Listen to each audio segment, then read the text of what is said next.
Good afternoon, everyone. Thank you for attending today. My name is Wendy Bray, and I have here with me my colleague, Dr. Linda Williams, whom I will be introducing later on. Good She's going to afternoon, be our, everyone. thank you, Linda. She will be our speaker today. A few housekeeping notes. This small business development training is being recorded, and a copy of the presentation will be sent to all attendees by tomorrow morning. Now, everyone has been muted, but the chat box and the Q&A box are open for you guys to be able to communicate with each other and then to communicate with us. So please use the Q&A box if you have any questions during this training and please ensure that you direct it to, it says all panelists and all hosts so that I'll be able to see it as Dr. Williams is speaking and I can be able to respond to your questions. We are only able to track and respond to your questions when you add them to the Q&A box. So first, I want to get started just with the Q&A box. How is everyone doing today? I'm sorry, in the chat box. So if you can place in the chat box, just put in there how you're doing today, how you're feeling. Thank you for attending, Bill. I see you're from Pennsylvania, home of the Phillies. Okay.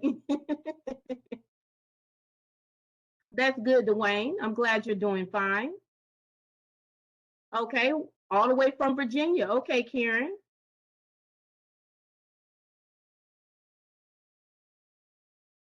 All right, I love that, Marvin. Awesome. So before we get started on this training, I want to bring to everyone's attention that this training is part of our Vet Talk Procurement Readiness Series. So within this series, on this slide, what you're seeing is all of the trainings that we will be conducting, we have already conducted, or will be conducting within this series. And so we've already completed the Straight Talk Business 101. We are conducting the second part of Business 102 next week. We conduct the Through the Eyes of an SBL and with the PTAC every other month. Basically, that's your SBL and your PTAC coming to join us. We're introducing them to you guys, and they're basically covering a few information that a lot of businesses did not know about. And so that's the intent of that training. Dr. Williams has already conducted the Rule of Two, because this is just a breakdown of the acquisition process. So the Rule of Two, with you understanding that for the SDVOSBs and VOSBs, with the SDVOSBs and VOSBs in small business community, understanding the FAR, the Federal Acquisition Regulations. And then Executive Director Harrington, she actually conducted the market research. And so this is a continuation of that pre-solicitation phase of the market research, where we are now, where I highlighted the acquisition business strategy. So for today, here's our agenda. We'll be talking about the importance of the pre-solicitation phase, the acquisition personnel, contracting process for acquisitions. Number 4, the Federal Acquisition Regulations and Veteran Affairs Acquisition Regulations as it relates to business strategies. Number 5, strategic market research. 6 is tactical market research. And then at the end of this presentation, Dr. Williams will be discussing aligning capabilities to pre-solicitations. So before I pass it over to her, I just want to do a brief introduction. Dr. Williams is a native of New York City, the Bronx. She earned a doctorate in organizational leadership and management at the University of Phoenix.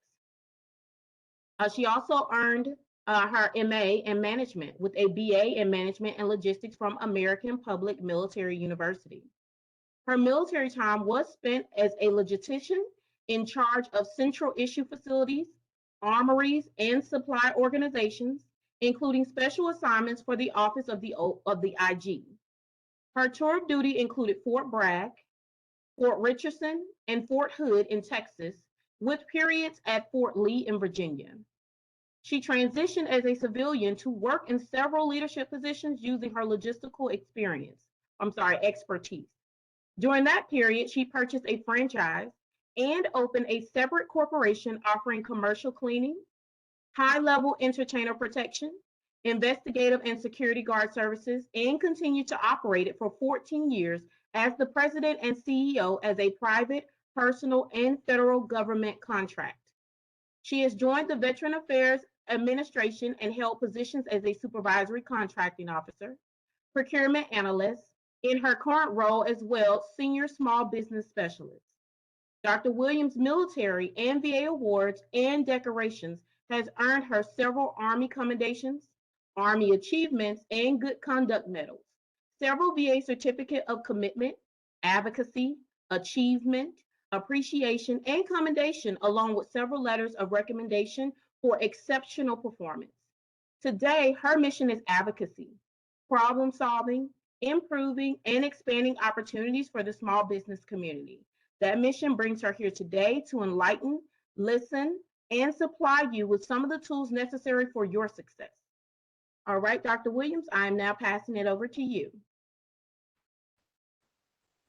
Good afternoon, everyone. I'm glad to be here with you today and provide you a little bit more guidance on the acquisition pre-solicitation process and how to associate that with the FAR and the VAR requirements. The pre-solicitation phase begins with a acquisition or a requirement that the service or the interdependent agency under the VA has established that they will need now or in the future. That phase ends with the acquisition strategy that is documented in an acquisition plan that's usually developed between the program manager, their team, and the contracting staff. That information is more like a reverse market research report.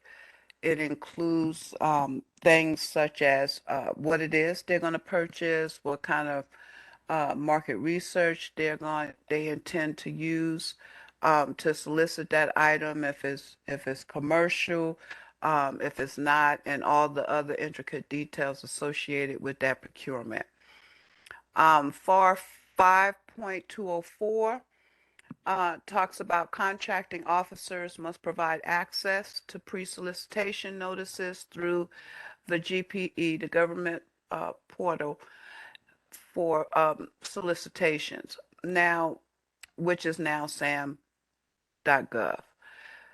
Everything will not be posted on sam.gov if it requires some specific modifications. Sometimes they do post sources sought or requests from information, especially if the market is a little bit smaller and they found an item that they are interested in, to give that particular community the opportunity to address their questions or make some suggestions on the product that they should look at. Next, who are those people? There are a ton of employees within the VA. There are several different services medically that are provided. You have VBA, the Benefits Association, where you get your school, your benefits, your medical services, and you have the VA, which is the application of those services, your hospital needs. So there are many, many people involved with that process. And there's a ton of sections within each interagency department that reviews, comes up with, and submits requirements to contracting for purchases of those items. Acquisition personnel. You have your user, you have your logistics, you have your testing, analyzing the cost.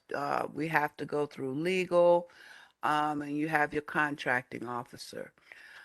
So there are things that have to be done before you go out and you try to get more information and or post a direct solicitation if it's a common out the box type item.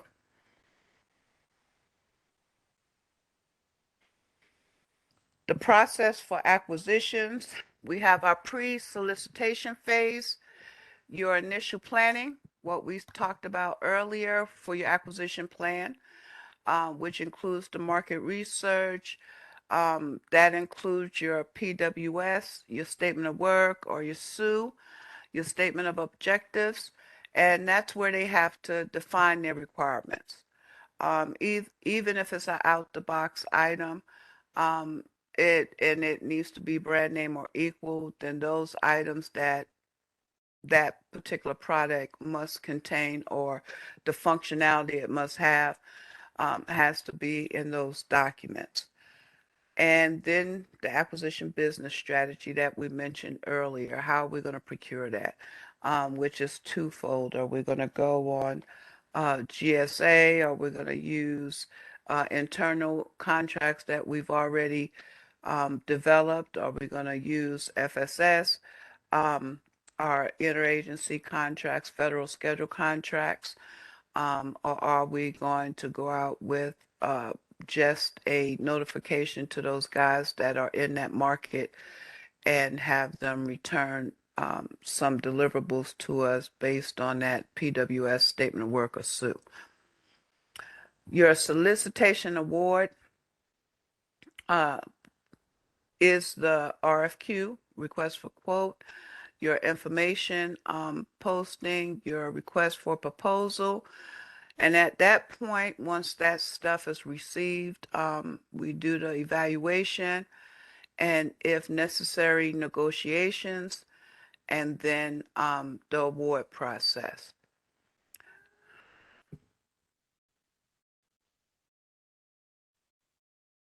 Sorry, guys. We're getting notices from internally, exercise notices from the government. All right. So the FAR and the VAR, as you probably know, that's a complex book with a lot of stuff in it that some of it you really can't apply to what you're looking at in a sources sought or a solicitation, or there's no clarity on what the language may mean to you. So it's most important to understand the parts of the FAR that do apply to that procurement. You know, there's FAR Part 8 and 12 and 13 and 15 and a combination hereof. So if you need to get assistance in understanding that, or any clauses that are attached, you can call your local PTAC. You can send a question to the CO, and you can do some historical research attached by putting in that clause or that narrative in the FAR, and you can come up with some different agencies that have provided a little bit more clarity on what that means to your procurement. Strategic market research, what that involves. It gives us we're required, most of the guys that work in these sections are specialists in their field. So you have your medical staff, you have, they look for new innovative products. They also look for things that are,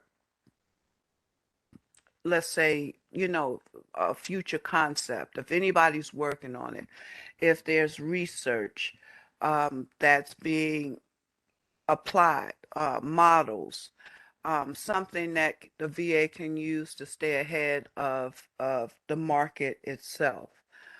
The goal of strategic market research is to develop a base of knowledge about the market area of interest and its products or services. Was there a question? I see the little Q&A. Hi,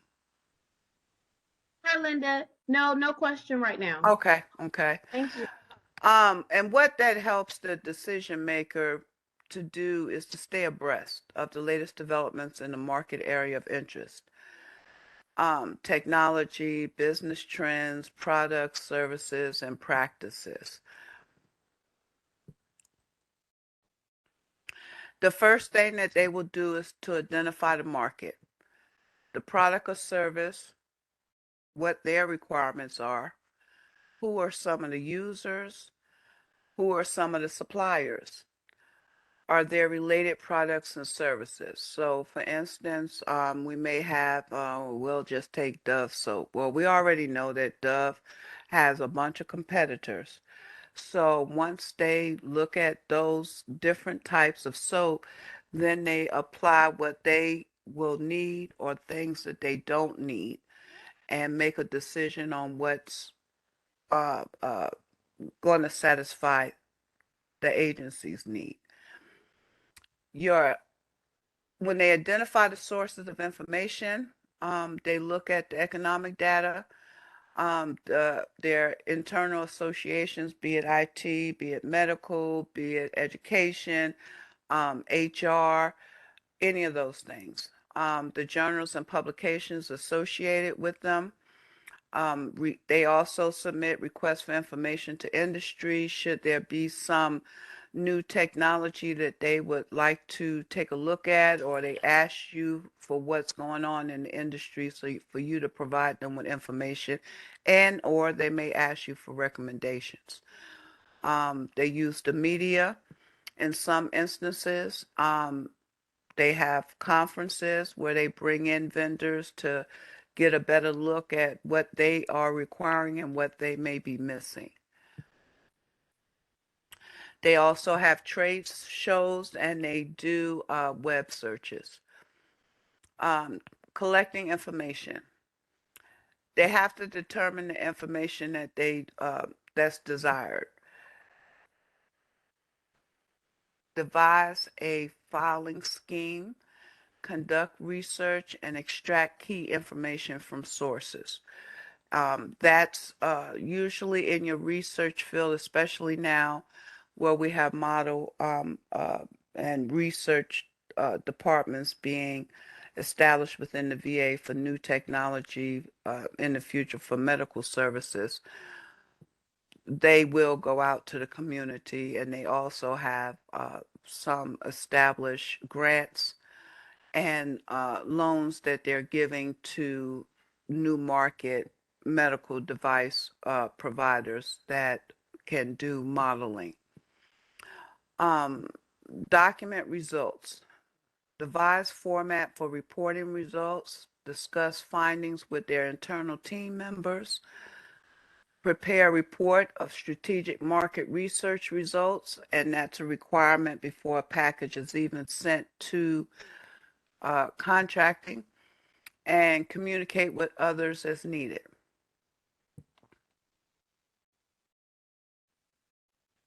Examples of strategic information: the numbers of suppliers in the market and their market share, the name, size, and annual sales of potential suppliers, the availability of that commercial item, the willingness of suppliers to modify commercial items to meet the department's requirements, past government work by potential suppliers, other government agencies that are buying the same product or service, existing market research done by those other government agencies.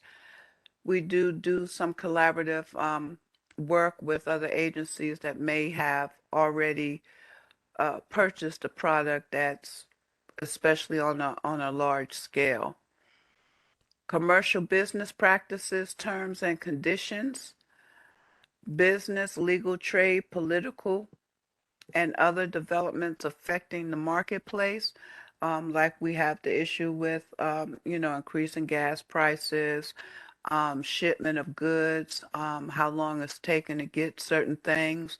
For the construction industry, which we do a lot of construction, there's issues on the increase in price of wood, and also the delivery of windows and all those other things. So we take a look at those things as well to make sure that they're realistic when we ask you for them. Existence of any new developments in the field of interest and related areas that may affect that field of interest. Tactical market research. It involves activities that result in an in-depth understanding of a market. Hi, Linda. Yes. Before we go over to technical market research, I did put in the chat if anybody had any questions because we are speaking. Dr. Williams is speaking about the two types of market research, which is strategic and tactical. If you had any questions, to add it in the Q&A. Also, we do have a few questions. Some of them are not pertaining to strategic. But the first one is, are there any industry days coming up? If not, when are they expected to be in 2023? I know you'll talk about, excuse me, I know you'll talk about industry days in a few minutes once we go through, I guess, towards the end of the slide. Yes, the industry days, that they can find that also on the OSDBU website, but individual, and the SAC has a list of industry days, so does the TAC and the NAC, and you can go to their particular websites to see what's going on within that particular program office. What was the next question? When are the biggest trends for 2023, 2028 for acquisition across offices?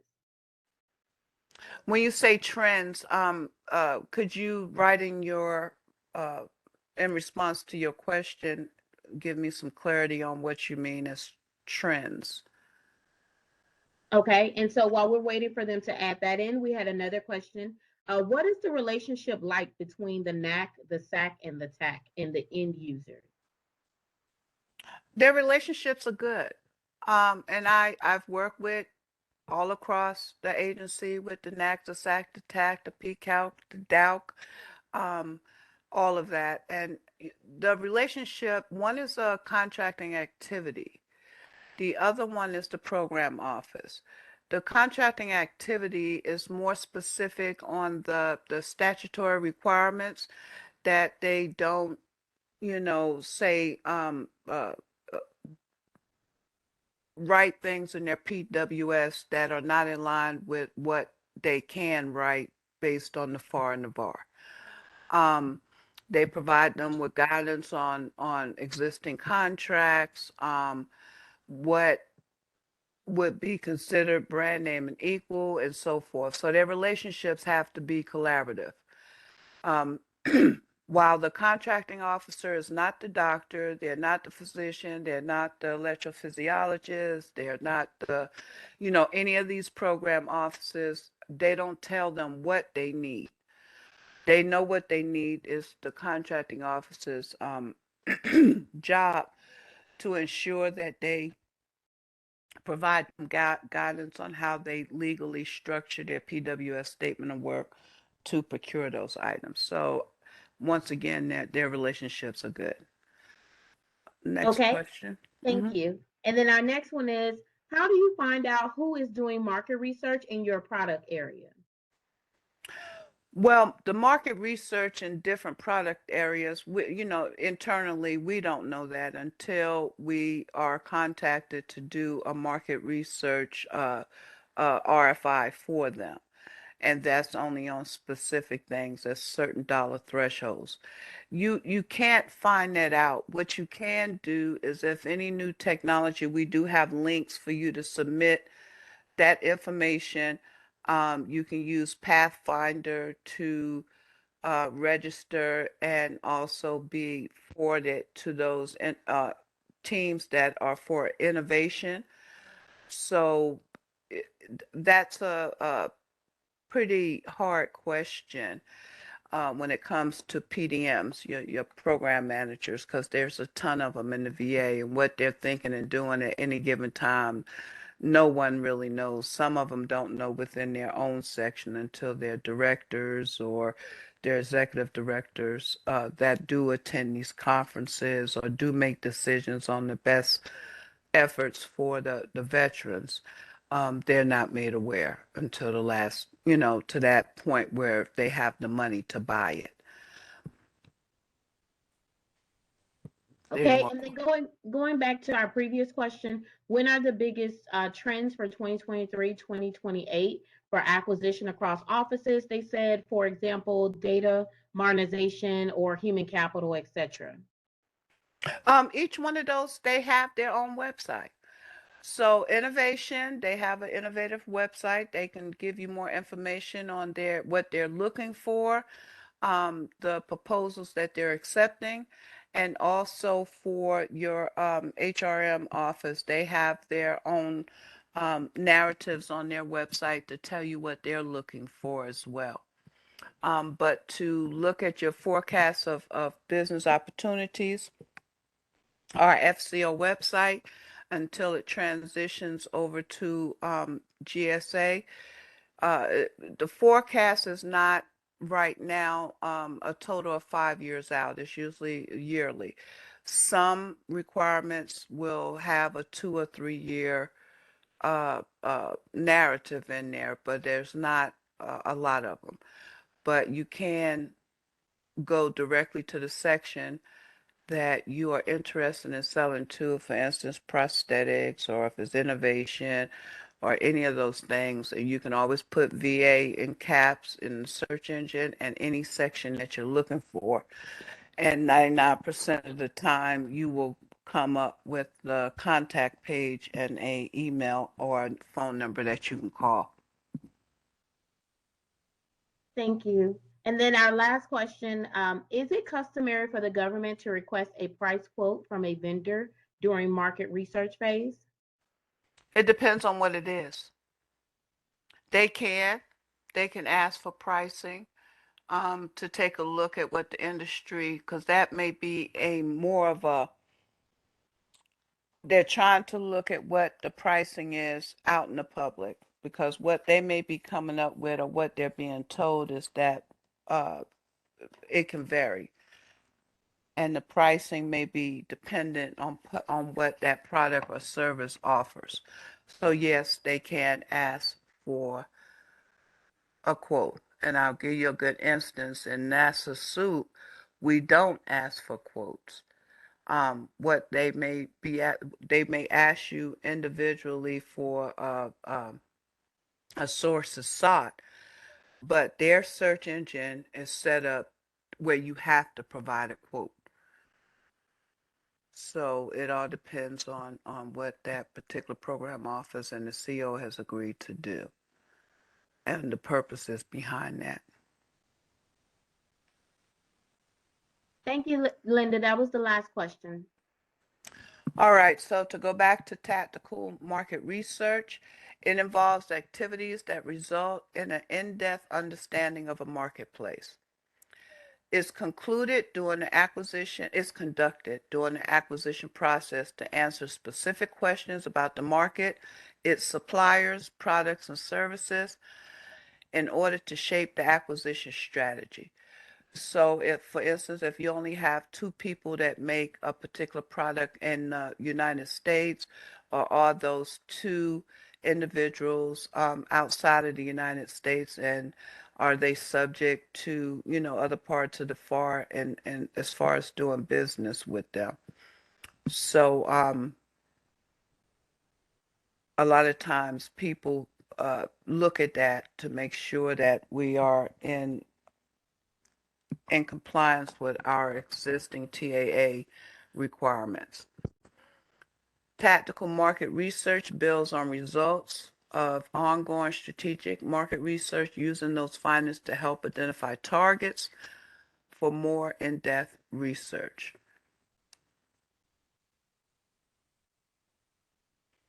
The 7 steps of tactical market research is summarize that market research that you've conducted, identify sources of information, collect information from users, document those results, formulate your requirements, which is your PWS and your statement of work or your SUE, collect information from sources, determine information to be collected, devise data collection templates, databases, interview guides, provide sources with information, obtain information from sources, extract information from sources, and evaluate that data. That's the internal workings that we currently use for tactical.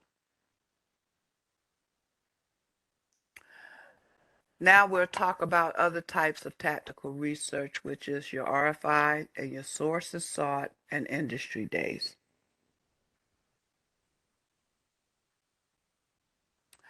Procurement Integrity Act prohibits personnel participating personally or substantially in a federal agency procurement from, which is your COs, your PDMs, any staff that has an extension to a procurement. Excuse me. Soliciting or accepting jobs or business opportunities from competing contractors, asking for or receiving things of value from competing contractors, disclosing bidder proposal information to competing contractors, and disclosing or competing contractors any source selection information that has not already been made to the public. There are a lot of times that sources sought, requests for information come out, or we have industry days. The answers and the questions are for everybody's review. That means you ask a question in those forums, they will need to be posted so that answer goes to everyone.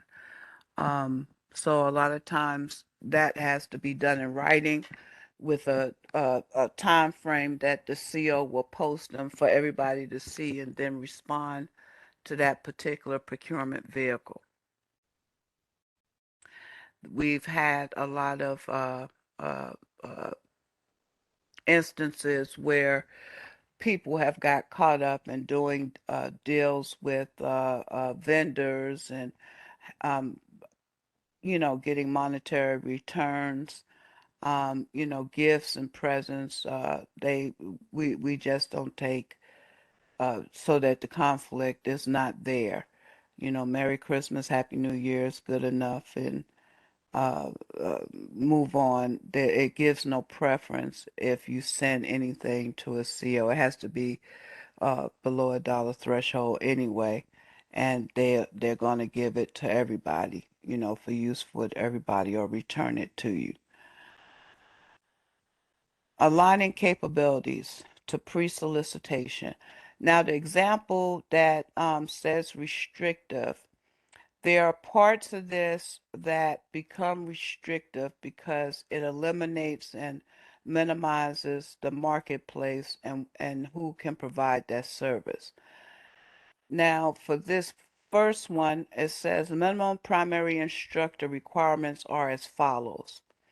Should be present during entire seminar.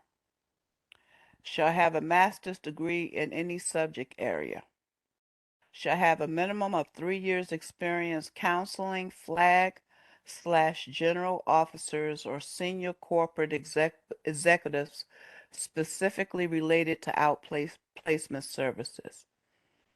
Shall have served as a senior U.S. military officer, 05 or higher, active or reserves. Shall have a minimum of 10 years active duty military leadership experience. Shall have a minimum of 5 years experience as a senior executive in a public or private corporation. At first glance at this, I would say it's restrictive. There are certain things on here, unless this is a military reserve position or a military position that they are soliciting for, where you would have to be active duty to do so, or a reserve component individual, then that's the only way that this would not apply as being restrictive. You may be in the business of providing classes that they need without being a senior U.S. military officer, active or in the reserves. You may teach currently active or reserve components without having been in the military yourself. And having a minimum of 5 years experience as a senior executive in a public or private corporation. The necessity for that will need to be explained, and why, if you have 4.5 years or 4 years, why are you not eligible to respond to this solicitation, even if it's 1 or 2 years? What does the 5 year provide to that particular solicitation that the 1 through 5, the 1 through 4.99 years wouldn't supply? Pre-solicitation notice. A pre-solicitation notice of intent to award a firm fixed price contract. This is not a solicitation. I'm quite sure that you all see this often, and you don't understand why, if you never saw a sources sought. Everyone doesn't do a sources sought for simple and minute items.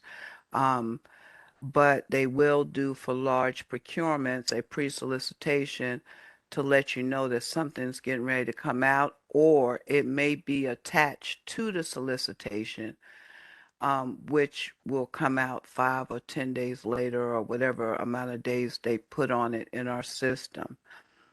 Now,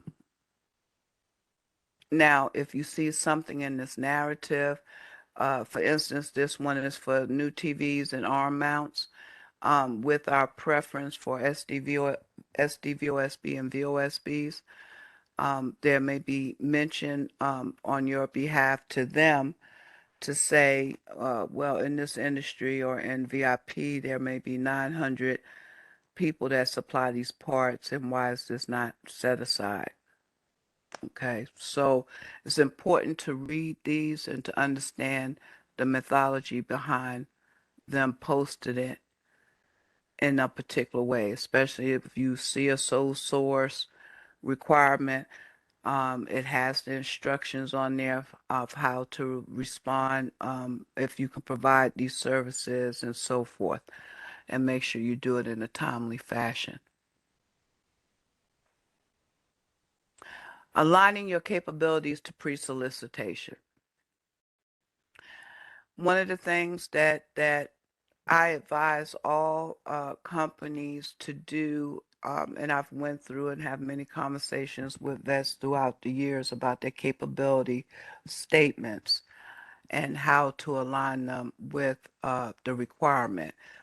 The first paragraph and second paragraph that's posted on that request for information, pre-solicitation notice, and any other sources sought is the most important. You have to examine those words that they're using, the requirements that they are saying that they need, and respond to those things itself. All the extra fluff and things that you can do or will do once you get the contract is something different, because a lot of times we don't read what they're asking for, and if we do read it, we don't address those items within that requirement. But they're telling you what they need, how they need it. For instance, this one is asking for uh, complete design and construction services to provide power, water, sewer, and telecommunication utilities to all EHRM trailers indicated in the attached Exhibit 1, along with any site preparations required, including but not limited to grading, leveling, walkways, etc. Administrative, and it tells you exactly what you need to do it and what you need to look at. So all of those are bits and pieces, and you have to break them down. How you're going to deal with the water, the power, the sewer, the telecommunication utilities. Take a look at the exhibit. How many trailers are in that exhibit that you're going to have to address? Who's going to do the site preparations that's required? The grading, the walkways, etc. Are you able to perform those things? Do you have affiliate relationships with other companies that can do those? And it's the same thing with IT requirement. If you only do development, who does the implementation, who handles the modules, who's going to do the changes. Do you have the relationships with someone else that are able to do that, that's prearranged, so that you can respond to solicitations and be ready if you are awarded so that you can perform. Capability Statement Workshop. Only serious small businesses should attend. The Strategic Outreach and Communications SOC program conducts a monthly live interactive capability statement workshop to assist veteran-owned and other small businesses needing additional assistance with writing their capability statement. This is a live, interactive working group whose participants engage in real time with SOC staff and will also include a peer review from the group's cohort. Linda. So before we continue, now we enter the phase for the Q&A. Any questions that we have pending, please put them in the Q&A box so we'll be able to respond to them. Linda, one of the questions we have is, why should a business be aware of the acquisition strategies? What's the importance of this information we provided today? The importance is, number one, the acquisition strategy. You have to understand what that community is made up of. We're letting you know how we come to our conclusions. A lot of times, the field, they don't the external customers does not understand how we come to our acquisition strategy, why we chose GE over Siemens, or how we come about. We have to look at the industry.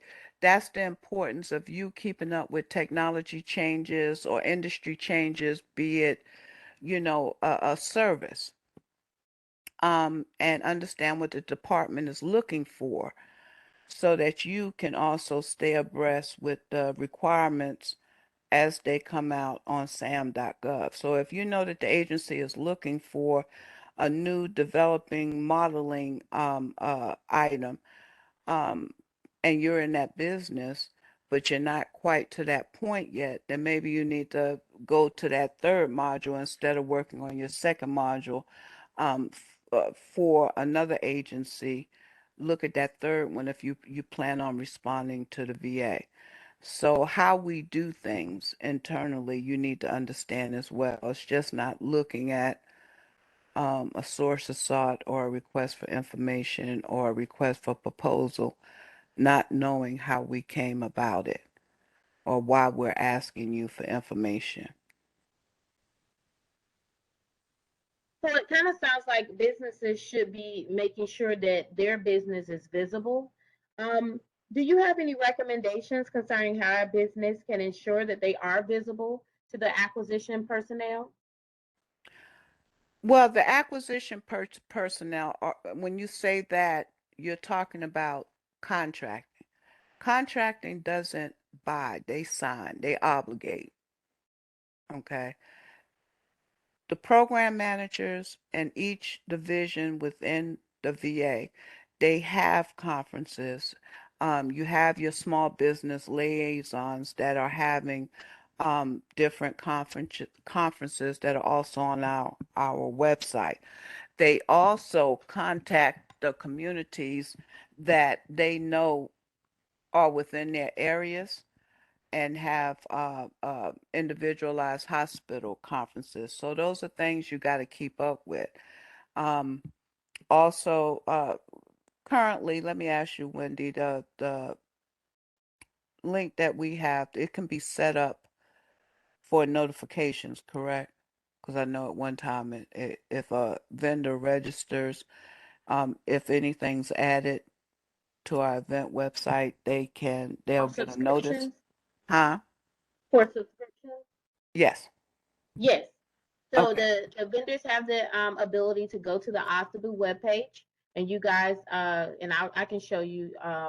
after we finish going through the rest of this presentation, but where you can go on the OSDBU website to sign up to receive notifications for any of the events that are occurring, any of the trainings, any of the networking events, all that information, you can select it. What I'll do is show you towards the end of this presentation. Yeah, so there's a lot of things that's going on in the community, and establish a relationship with your small business liaison. Understand, who they are, and understand just not sending an email will always suffice. Sometimes you need to call, but remember, it's only one of them, and they may have 150 contracting officers that they're reviewing their work to make sure that those opportunities that can be provided to small businesses are. So they're just not there to directly correspond with the small businesses in itself. They have other duties as well. So if you don't get an answer to your first email, then send another one. There's some plenty of good SBLs in the field, and they do contact uh, the veterans when they write to do an introduction and make them aware of how they could collaborate with future needs of the department and so forth. Thank you. Mhm. Is there a specific or preferred contract vehicle being used for solicitations? For example, Polaris? You said Polaris? Yes, they use that as an example.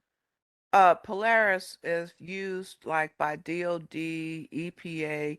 What we use is called ECMS, the Electronic Contract Management System. It's similar to Polaris, but I want to say it's probably a little bit more advanced. Another question, do you recommend to get on a GSA schedule as a SDVOSB? I don't recommend anything that is a business strategy as it relates to any company. You have to look at, there's requirements to get on the schedule, and it's monetary limitations there that you have to meet, or you're going to be removed. So that is an internal business decision, and that has to be based on your sales, your prospective sales, and so forth. So I think you have enough opportunities, well, on set asides and open market across all the agencies. The VA is not the only, it's over 300 federal agencies that you need to look at with doing business, because a lot of them still have set asides within those agencies that you can respond to. So if GSA is a preference for your business model, and you think that it's going to provide you with more business, then that's research that you have to do to solidify that. I can't give you that advice. Thank you. Does the market research effort monitor NIH Small Business Innovation Research Awards or work with NIH Seed? No, I am sure that the collaborative relationship, if any, between NIH research is going to be on our technology and innovation side. They have established a new department within uh, the VA that's dealing with, um, I want to say, my brain just went totally dead, but new technology that they can do modeling and so forth of different pieces of equipment for the VA. So if any relationships are done there, it would be within the research departments and the VA.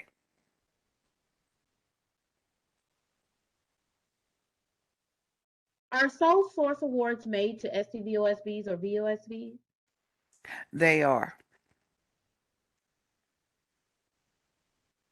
How can a vendor participate in capability statement? I'm sorry. How can a vendor participate in the capability statement workshop? So all you have to do is either in the Q&A or the chat, I'll review the report afterwards, is just say capability statement workshop. If you type that in there, we'll reach out to you so we can provide you with the link for registration. If we work with a prime vendor and the prime is already registered in DAPA, do we have to have the ability to be on the QSL? If so, what documentations would we need, or an teaming agreement or an LOA will suffice, since it's very difficult to register for DAPA? All right, the DAPA question is a MSPV question, and that individual, I'll send you, if you put your email in the window, then I'll send you a point of contact for that. Okay, because DAPAs are handled differently, and prime vendors, they have their separate agreements with the providers. So those requirements are in your agreement that you sign with them. So that's a question for MSPV for clarity. And if you put your email out, I'll send you that point of contact. Okay. Before we continue on to the next questions, I want to go through these little announcements that we have towards the end of this presentation, which is mark your calendars. This year's National Veteran Small Business Week will take place October 31st to November 4th, next week. During this week, SBA and its extensive partner network will celebrate the strength and resilience of VetBiz, hashtag VetBiz community, by hosting events across the country and sharing information about resources available for veteran entrepreneurs.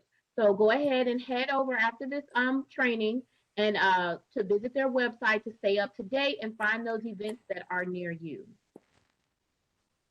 Next week, Dr. Linda Williams will be joining us again for part 2 of the Straight Talk Business 102. This information and the links, the presentation will be provided to you, to everyone that have attended by tomorrow morning. We will send it out to you using the email addresses that you registered with.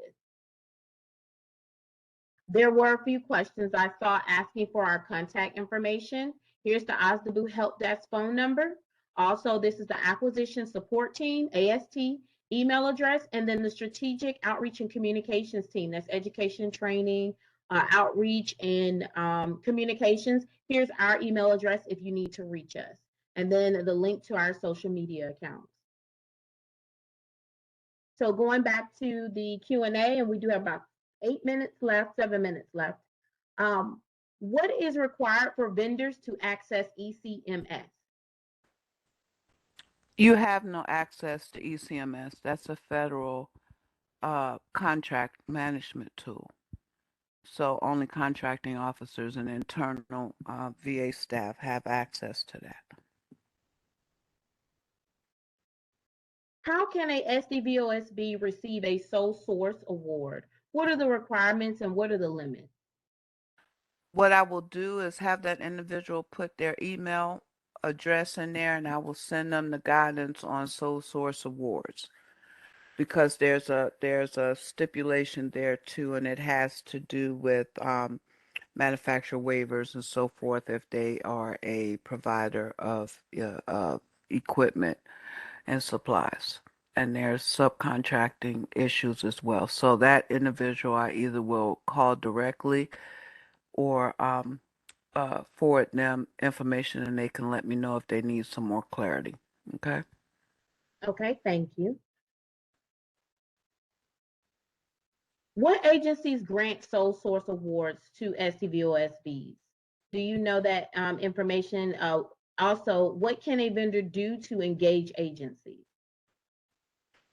Well, each agency, they have their own SBLs. They have their own forecast of business opportunities. Um, so you have to go to each, and that's to include GSA, and all the other federal agencies. If you go in and you do a Google search on federal agencies, you will find a directory comes up, and it's from A to Z. And you can look at each federal agency and interagency um, uh, forecast of business opportunities. They do have sole source authority across the federal government, and each agency has their own additional pamphlet for procurement procedures, which means that for the VA, it's the VAR. For the Department of Defense, it's the DAR. The EPA has one, and you can pull those all up and look at their procurement processes. But each agency has their own set of goals, which means that their numbers and their preferences may be different of who they give preference to. So you have to look at each one. But yes, there's sole source authority across each agency. Thank you. I want to ask everyone before we conclude this presentation, there will be a survey once this training ends. If you could please provide your responses, it will be part of our continual service improvement effort. There are a few questions that I do see in the chat, and I want to go back for a second to show you the training for the Vet Talk Procurement Readiness Series. So a few of the questions that you have asked thus far has been conducted and covered during our market research training, understanding the FAR, the rule of two in the chat, and I will put it in the chat again, is a link to our YouTube channel. We record all of our trainings, and those trainings within those modules are put in a playlist on our YouTube channel. So you can go back and take a look at those trainings. And if you have any questions, you can always send us an email. I do have all of your information from the Q&A and the chat, and anybody that we have not responded to, we will reach back out to you. As Dr. Williams stated, we'll provide your information to her so that she can send you the link to that information regarding sole source. And there was another, I can't think of it right now, but another question that was there that she will send you the information to. If there are no other questions that are pertaining to the business acquisition strategies that we're discussing now, I'll wait and give it about 30 seconds. If anybody has any questions that you would like for Dr. Williams to reiterate on any information that was covered so far, pertaining to acquisition business strategies, please go ahead and put it in the Q&A.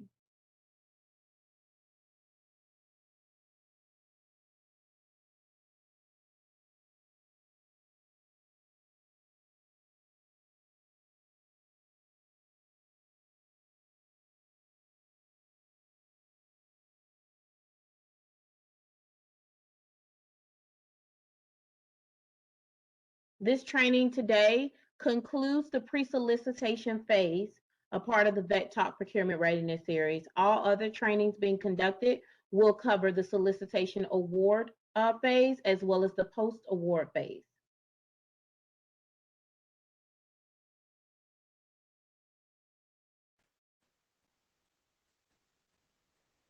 Thanks everyone for coming, and if you have any questions, please feel free to use the link that's going to be provided in this Thank you, Dr. PowerPoint. Williams. All right. Where to sign up for SBA events, go to Small Business Administration, sba.gov, the Small Business Administration website.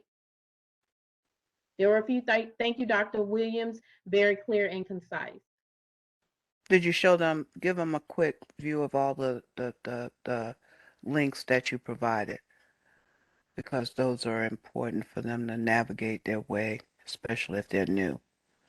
It's included in the presentation. So all the links that we did discuss, I did put maybe about 2 links in the chat, but I know there is a lot of information everybody's been talking in the chat. So in the presentation, we do have a resources page. It's about 7 pages of the information, and the main information like Pathfinder, like Dr. Williams discussed, the OSDBU website, some of the other information is included on that first page. So you'll be receiving the presentation by tomorrow morning. Okay, I'll go ahead and end this. Thank you everyone for attending today.